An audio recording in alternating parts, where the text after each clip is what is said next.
10 বছর পর নিজ গ্রামের পথে পা রাখল রায়হান।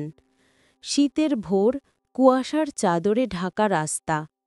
পুরো গ্রামটা অদ্ভুত নিস্তব্ধ, যেন কেউ কথা বলার আগেই সব শব্দ থেমে গেছে।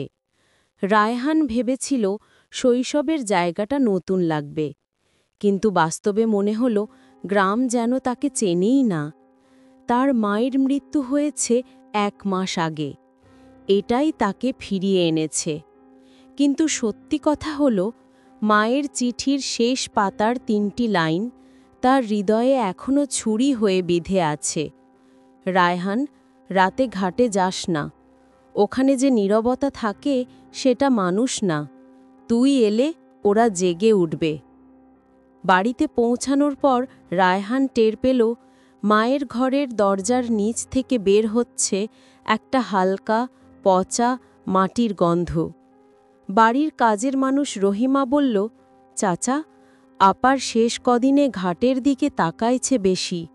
রাতে ঘাটে বাতি জ্বলত, কেউ নাকি সারা রাত হাঁটত। রায়হান অবাক, কেউ হাঁটত রাত 2-3টায়? রহিমা মাথা নেড়ে বলল, মানুষ না চাচা, মানুষ হলে তো হাঁটার শব্দ শোনা যায় তো। ওই কথাটা শুনে রায়হানের বুক ঠান্ডা হয়ে গেল। রাতে রায়হান গ্রামের পুরনো বই ঘাটে যায়, শুধু দেখে আসার জন্য। কিন্তু খাটের কাছে যেতেই বাতাস যেন ভারী হয়ে যেতে বসল। নদীর পানি স্থির, তীরের কাঁঠাল গাছগুলো নিস্তব্ধ, একটা পাতাও নড়ছে না।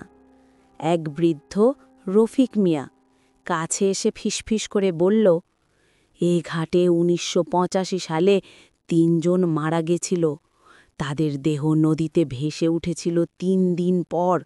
মুখে কোনো চোখ ছিল না।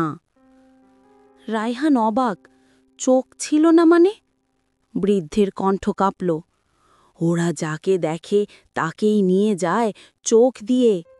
হঠাৎ রায়হান শুনতে পেল, চপ চপ, হালকা পানি ছলছল।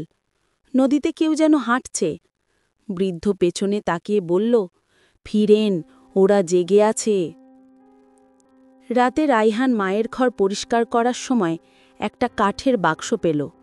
ভেতরে 3টে পুরনো মাটির পুতুল, একটা শুকনো নদীর কাদা আর একটা চিঠি।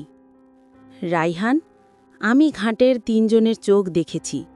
ওরা আমাকে চেনে। তুই এলে ওরা তোরে বাগবে। যদি ডাক শুনিস, একবারও ফিরে তাকাস না। রায়হানের হাত কেঁপে উঠল। মা মৃত্যুর আগে কাকে দেখেছিল? ওরা তাকে কেন ডাকত? হঠাৎ ঘরের জানালা ধীরে ধীরে খুলে গেল। বাতাস নেই, তবু জানালা নড়ছে। জানালা দিয়ে দেখা গেল ঘাটের দিকে মিটমিট করে জ্বলছে একটা আলো। রায়হান বুঝল, এই আলো তাকে ডাকছে। রাত 2:18। রায়হান আর সহ্য করতে পারল না। ঘাট তাকে টানছে, অদ্ভুত আকর্ষণ, অচেনা ভয়, অদৃশ্য হাতের মতো। ঘাটে পৌঁছে সে দেখে নদীর উপর দাঁড়িয়ে আছে একটা কালো ছায়া।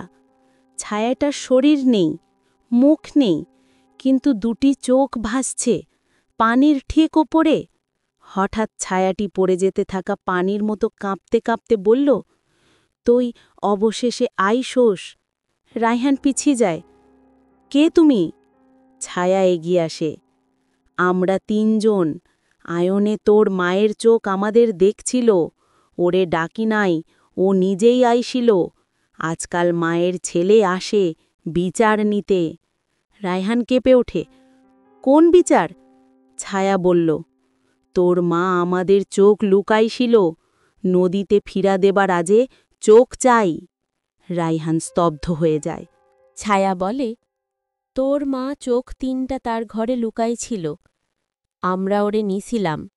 এবার তোর পালা। রায়হান দৌড়ে বাড়িতে ফিরে আসে। মায়ের বাক্স খুঁজতে খুঁজতে তার চোখ পড়ে ছোট একটি কাপড় মোড়া প্যাকেটে। হাত খুলতেই ভেতরে 3টি কালচে, শুকিয়ে যাওয়া চোখ। শুধু দেখে নয়, এগুলোর ওপর হালকা হাসি মুখের আঁচড় কাটা। হঠাৎ টুপ টুপ, জানালায় আঘাত। রায়হান ঘুরে দেখে জানালার ওপারে একই ছায়া, এইবার ৩ জনে দাঁড়িয়ে আছে। তারা একসঙ্গে বলে, চোখ দে, না হলে মায়ের মতো হারাবি। রায়হান ভয় পেয়ে বাইরে ছুটে যায়। ঘাটে গিয়ে চোখগুলো নদীর ওপর ছুঁড়ে দিল। পানি সঙ্গে সঙ্গে কালচে হয়ে উঠল। ৩টি ছায়া ঝাঁপিয়ে পড়ল পানিতে, দীর্ঘ এক চিৎকারে নদী কেঁপে উঠল। তারপর নিস্তব্ধতা। নদী আবার শান্ত। রায়হান হাঁপ ছাড়ল। ঠিক তখন পানির ওপরে ধীরে ধীরে ভেসে উঠল এক মানব মুখ, ফ্যাকাশে, নিঃশ্বাসহীন। তার মা। তিনি ফিসফিস করে বললেন, সব শেষ হয় নাই রায়হান, একটা চোখ এখনো বাকি। রায়হান বিভ্রান্ত, কোন চোখ? মায়ের মুখ অন্ধকারে মিশে যাওয়ার আগে শেষ কথা, আমার চোখ। পরদিন সকালে রায়হান মায়ের কবরের পাশে দাঁড়ায়। মাটিতে হালকা কাঁপন।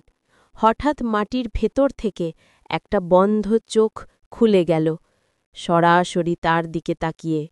রায়হান পেছনে পড়ে যায়। আবার ফিসফিস, শেষ বিচার তোরে করতেই হইব। এবং গল্প থেমে যায় এখানে, কারণ নীরব ঘাটের বিচার আজও শেষ হয়নি।